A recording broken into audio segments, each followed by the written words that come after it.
초대교회의 모습을 우리가 사도의 행전을 통해서 우리가 볼 수가 있습니다. 놀라운 사건들이 그 당시에 많이 있었죠. 오순절에 3,000명, 그 다음 날에 5,000명 예수를 믿는 역사가 일어나는, 아마 상상만 해도 얼마나 놀라운 일이겠습니까? 실제로 우리가 그 일이 일어나고 있는 중심에 있었다고 한다면 아마 평생 잊을 수 없는 놀라운 감동을 저와 여러분이 받으실 것입니다. 초대교회의 모습이 날마다 성전에 모이고 또 성도들이 집에 모여서 주님을 찬양하고 성도의 교제를 나누었다.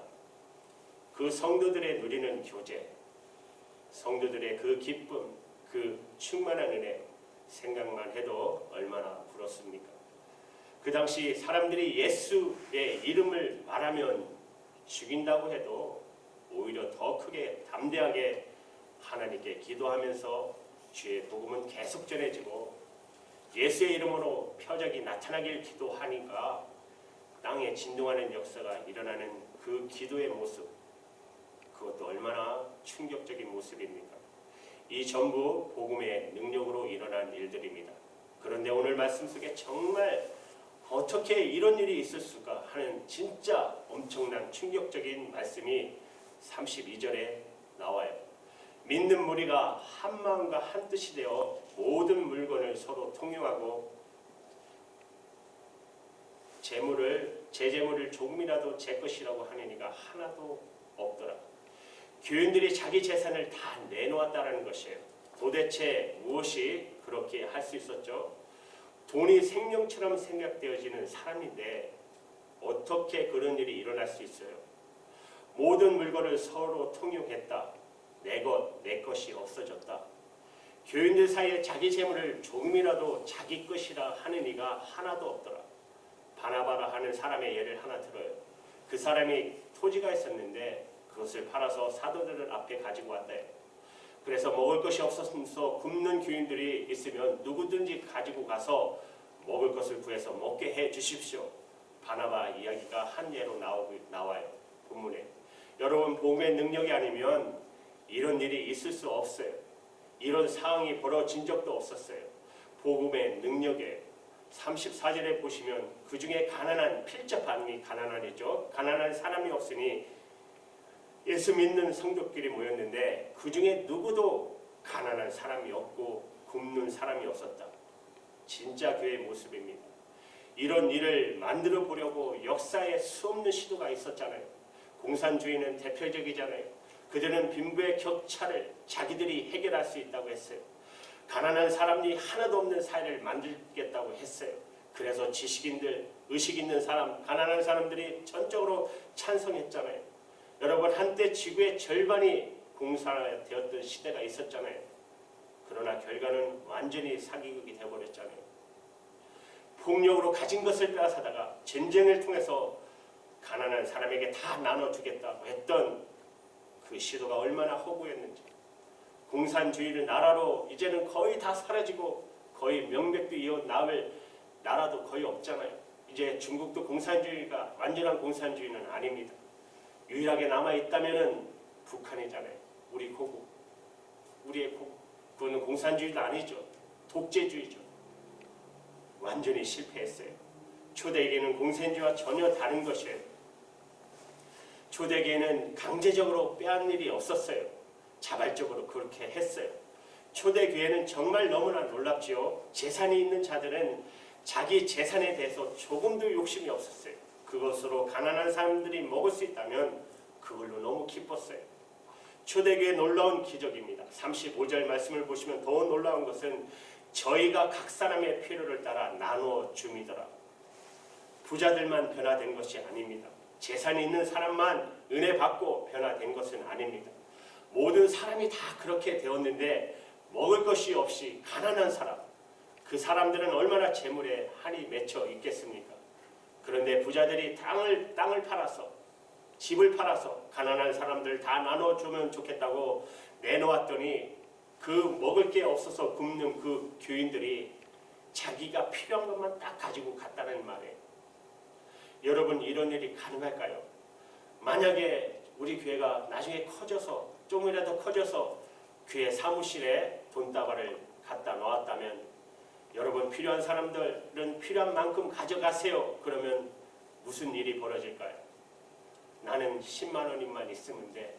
10불만 있으면 돼. 그래서 딱 10불만 가져갈까요? 나는 30불만 있으면 돼. 그래서 딱 30불만 가져가는 이런 사람이 있을까요? 도대체 그 일이 가능할까요? 만약에 부자들이 재산을 팔아서 사도들 앞에 놓았는데 너도 나도 더 가져가겠다고 막 달려들었다면 그 재산을 헌금하고 바친 부자의 마음은 어땠으며 그 모습은 아마 지옥 같았을 것입니다. 초대교회는 정말 놀라워요. 재산이 많고 적은 것이 진짜 중요한 문제가 아니죠. 모든 사람이 다 욕심으로 사는 게 문제인 것이죠. 그런데 재산이 있는 사람이나 먹을 것이 없는 어려움 당했던 사람이나 다 똑같이 마음이 어쩌면 그렇게 욕심이 다 없어졌어요. 한때 이 시애틀에 그런 말이 하신 걸 들어봤어요. 시애틀의 어느 공원에 가면 밤이 그렇게 많이 떨어져 있는 곳이 있대요. 이상하게 미국 분들은 춥지 않더래요. 자기들은 막 춥는데. 그래서 어떤 사람이 그것을 그 떨어져 있는 그 밤을 보고 자기 주위에 있는 사람들에게 연락해서 빨리 밤 주스러 오라고 해서 다 와서 자루를 가져와서 밤을 쓸어 담았대요. 미국 사람들이 와서 보고는 한참 구경을 하더랍니다. 한국 사람들 생각하기에는 완전히 바보죠. 뭘 하나 빨리 와서 자루 가져와서 우리처럼 이렇게 주워가야지 한참 보고 있는. 그런데 그 한참 보고 있던 미국분들이 가까이 다가오더래요. 그럼 그렇지 자기들도 이제 가져가려고 그러는 모양이다 그랬더니 와서 하는 이야기가 이렇게 다 가져가면 다람쥐는 겨울에 뭘 먹나요? 이렇게 다 가져가면 동물들은 뭘 먹나요? 그러더라는 것이에요. 초대교회는 그런데 그렇게 어떻게 그런 일이 일어날 수 있어요? 가진 사람들은 자기 것을 아낌없이 다 내놓고 없고 굶주렸던 사람도 꼭 자기 필요한 것만 가져가는 이런 일이 어떻게 가능했냔 말입니다. 중국 교회에 선교 보고지에 이런 기록이 하나 있어요. 중국이 교회에 말할 수 없는 핍박할 때 그 공산당 지하에서 예수 가정교회, 지하교회죠. 가수원을 중심으로 해서 거기서 교회 공동체를 꾸리고 살았습니다. 예수 믿는 사람들의 공동체라는 것을 그래서 그 교회를 폐쇄시키려고 군인들을 데리고 공산당 관리가 불시에 그 가수원을 검색하러 들어갔어요. 근데 들어갔다가 그 사람들이 다 예수 믿는 사람이라는 건 알았지만 더 충격을 받은 거예요. 그 가수원에 있는 나무마다 과일이 다 탐스럽게 익은 채로 달려있더라는 것입니다. 이 공산당 관리가 어떻게 이런 일이 가능하겠냐. 사람들이 지키는 것도 아니고 어떻게 과일이 이렇게 다 잘 익도록 그냥 달려있을 수 있냐 하는 것이죠. 자기들이 관리하는 인민농장에는 상상할 수 없던 일이래요.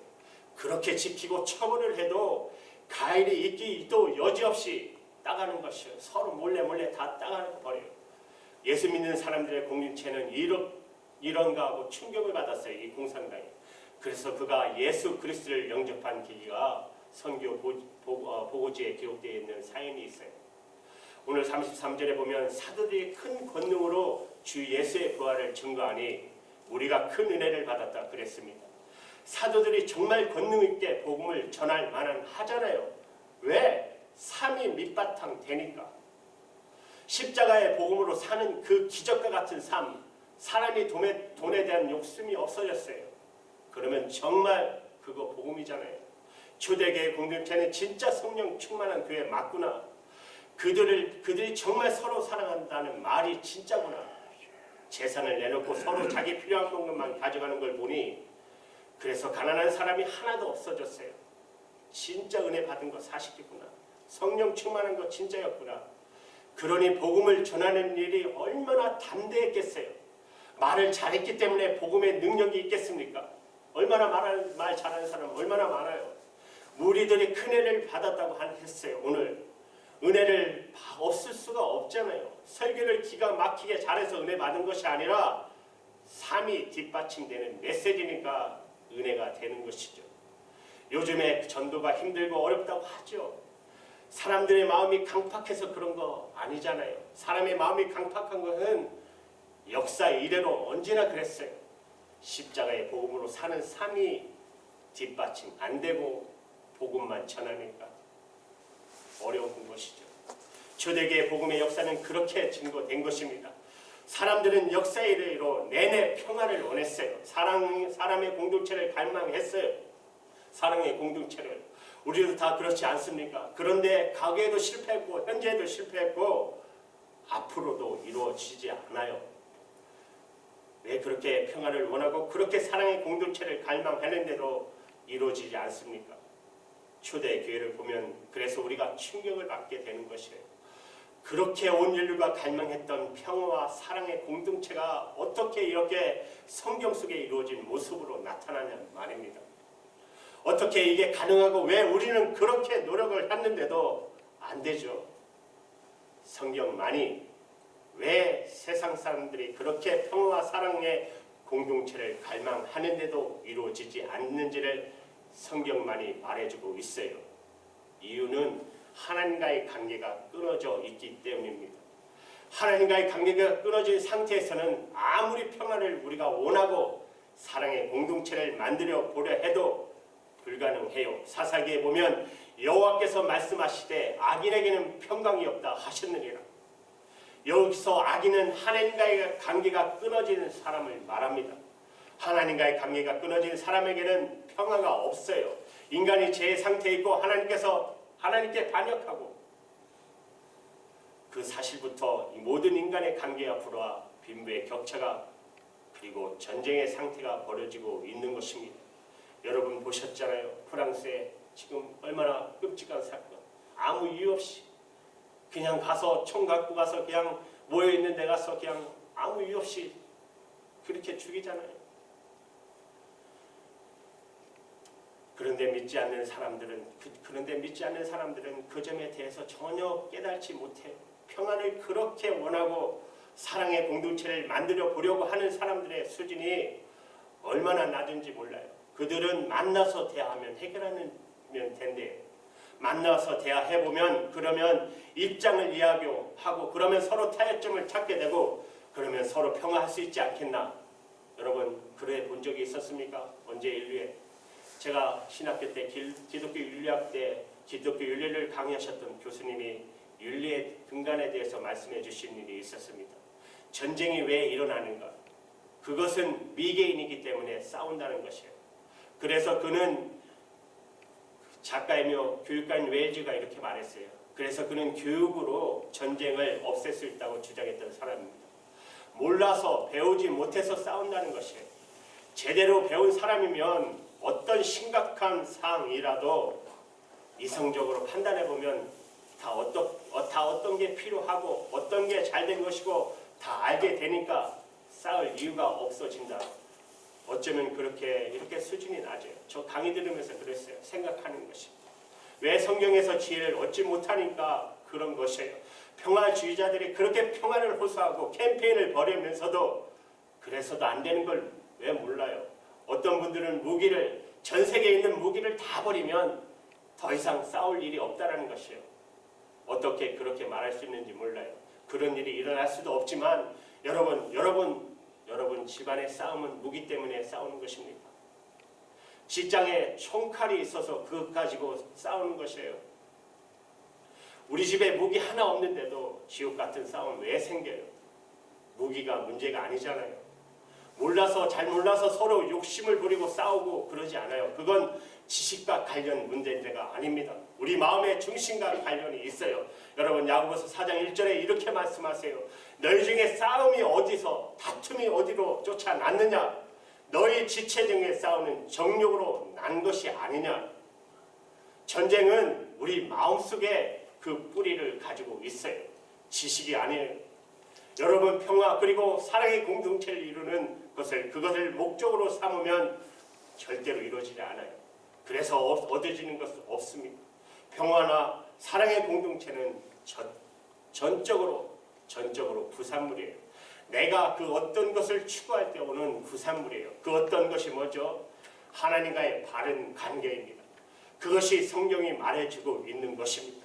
하나님과의 바른 관계를 내가 얻으면 그때 사람들과의 평화가 이루어지고 정말 소유도 더 이상 생각지 않는 사랑의 공동체가 이루어져요. 초대교회가 평화의 공동체를 만들려고 무슨 캠페인을 벌였습니까? 초대교회가 올해는 우리가 서로 가난한 사람을 다 없이 하도록 하자 표어를 그렇게 만들었나요? 전혀 그렇지 않았잖아요.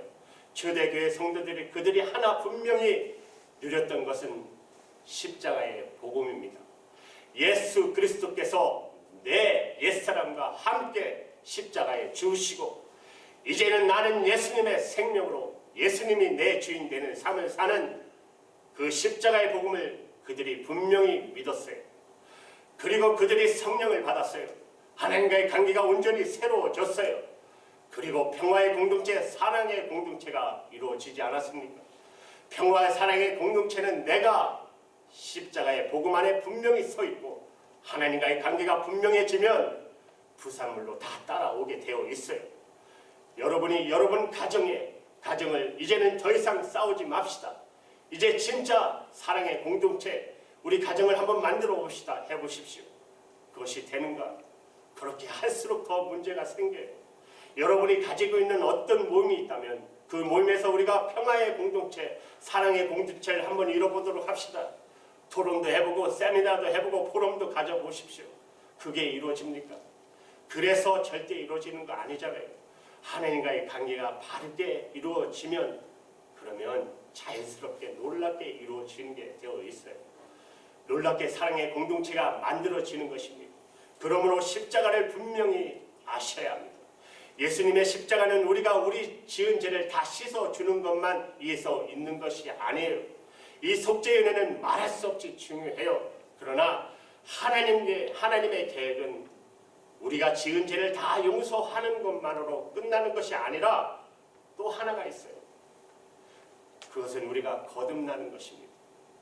우리가 거듭나는 것, 옛사람이 죽고 예수님의 생명으로 사는 역사는 예수님이 우리와 같은 인간의 몸이 되어서 실제로 십자가에 죽으시고 다시 부활하시는 역사가 없이는 이루어질 수가 없는 것입니다. 예수님의 십자가의 목적은 우리가 새 본성, 새 마음을 가지고 살게 해 주시는 것입니다. 그러려면 우리의 옛사람이 예수님과 함께 죽어지는 것이 반드시 필요합니다. 그것이 예수 믿는 것입니다. 하나님이 우리에게 필요한 것인 새로운 마음, 새 본성인 것을 너무 잘 아시기 때문에 당신의 독생자를 이 땅에 사람의 몸으로 보내시고 그리고 십자가에 죽게 하신 것이에요. 누구든지 그것을 믿으면 예수님과 하나가 된다고 그렇게 말씀하셨어요.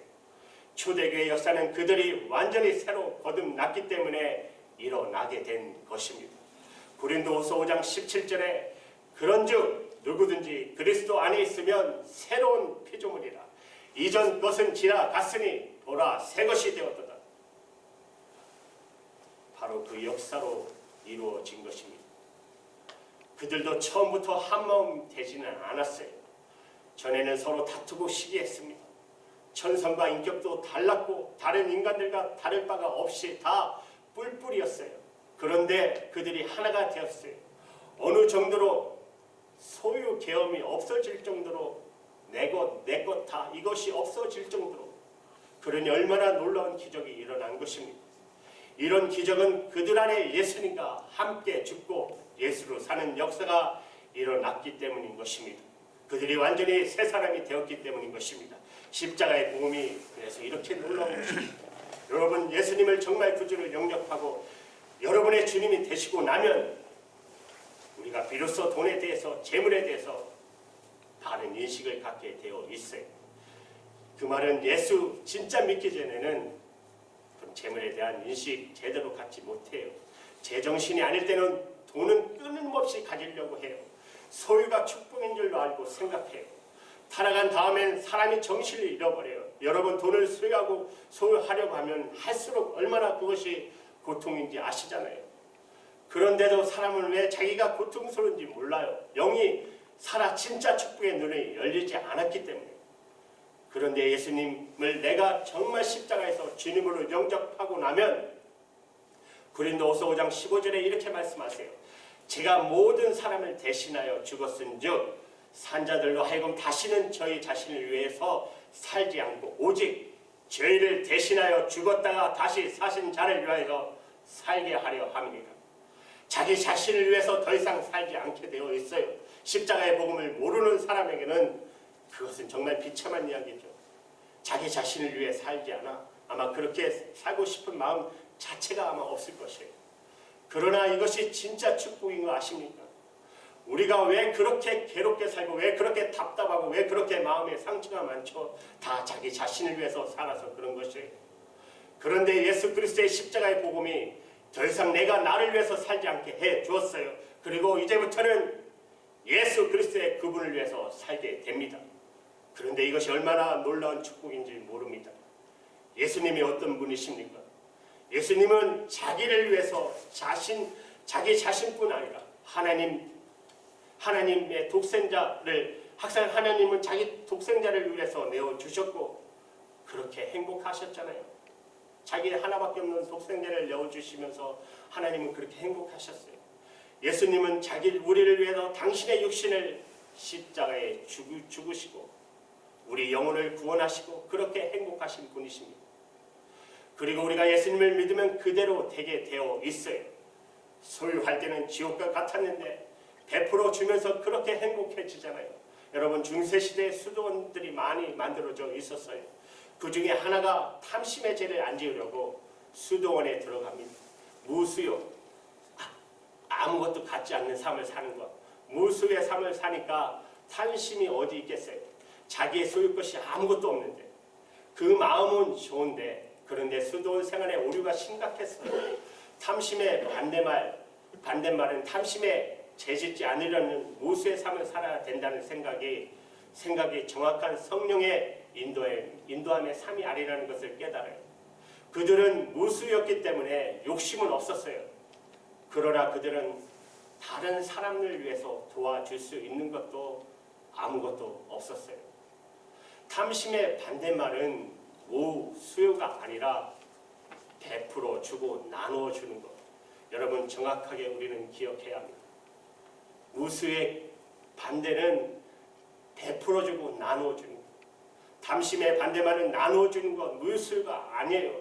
하나님께서 우리를 축복하시는 것은 무수요가 되도록 하는 것이 아니라 하나님이 기뻐하시는 것은 여러분이 아무것도 없어도 욕심도 없지만 나눠줄 것도 없는 사람을 만드시는 것이 아니에요.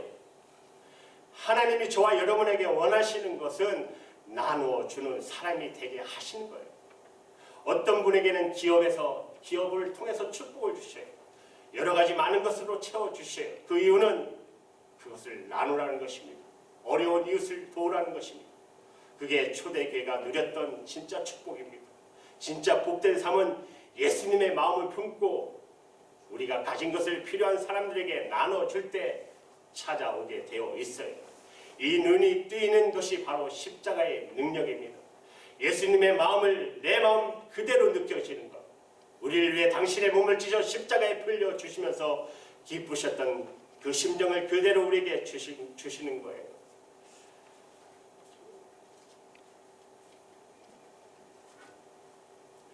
여러분, 한 변호사가 지금 한국에 제출한 법이 하나 있습니다. 효자법. 부모의 재산이 물려줬는데 자녀들한테 너무 오류가 심하다 보니까 이 법으로 제정해 버렸어요.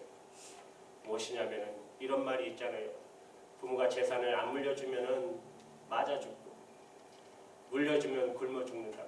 한국의 사회가 너무 심각하니까 이제 재산을 물려주면 그에 대한 합당한 보호를 받기 위해서 지금 이 법이 지금 통과될 것 같습니다. 얼마나 많은 그런 일을 이 변호사가 겪으면서 이렇게 이 사회를 놔둬서는 안 되겠다. 경각심을 일으켜야겠다 해서 재산을 물려줘도 다시 찾을 수 있는 그 법을 만들고 있습니다. 여러분, 돈이 우리의 모든 것을 다 이끌어 줄 거라고 생각하지만 이렇게 엉망이 되어버렸잖아요. 예수님이 진짜 내 주인이 되시고 나면 그러면 여러분 우리 인생의 마지막 여정, 종착역 생각할 것도 없어요. 예수님이 돈보다 더 좋아지게 되면 그러면 굳이 이런 고민, 갈등 우리는 크리스찬들은 할 필요 없어요. 진짜 축복을 누리며 살게 되니까 말입니다. 여러분 이렇게 예배 드리러 오셨는데 예배하러 나오실 때 여러분 솔직히 대답해 보세요. 여러분 교회 오실 때 주기에 오십니까? 아니면 밖에 나오십니까? 교회 오실 때 내가 주어야지 이런 마음으로 오시나요? 받아야지 그런 마음으로 오시나요? 여러분 또 삶의 자리에서 사람들에게 베풀러 주러 가십니까? 사람들로부터 관심 받으러 대접받으러 가셔요. 집에 가실 때 가족들을 섬기러 가십니까? 가족들로부터 섬김을 받으려는 마음을 가지고 가십니까? 여러분 마음에 계속해서 받으려고 하고 그리고 섬김을 받으려고 관심을 받으려 하면 그런 마음을 가지고 있다면 저와 여러분 정말 힘든 삶을 살고 있는 것입니다. 왜냐하면 이 세상에 여러분에게 관심 가져주자 한 사람도 없어요. 여러분이 원하는 것 여러분이 주실 수 있는 사람 한 사람도 없어요. 그러니 얼마나 힘들어요. 그런데 저와 여러분의 마음이 그리스도 예수 안에 눈이 뜨고 나면 받을 이유가 하나도 없어요. 하나님이 다 주시니까. 독생자까지 주셨고 성령으로 우리 안에 오셨어요. 예수님 마음은 그냥 주는 거예요. 그래서 주님의 이름으로 이제부터는 주려고 사는 것입니다. 교회 와도 누구에게 뭘 줄까? 삶의 자리에서도 어떻게 하면 내가 사랑과 관심을 재물을 나눠줄까? 이렇게 사시기 바랍니다. 그러면 교회 올 때마다 은혜가 될 것입니다. 집에 갈 때마다 여러분의 기쁨이 넘치게 될 것입니다. 여러분 나중에 하나님께서 여러분에게 이 놀라운 베푸시는 축복이 감당할 수 없다고 간증하게 될 것입니다. 이런 놀라운 축복 다 누리며 사시는 저와 여러분 되기를 주님의 이름으로 축복합니다. 하나님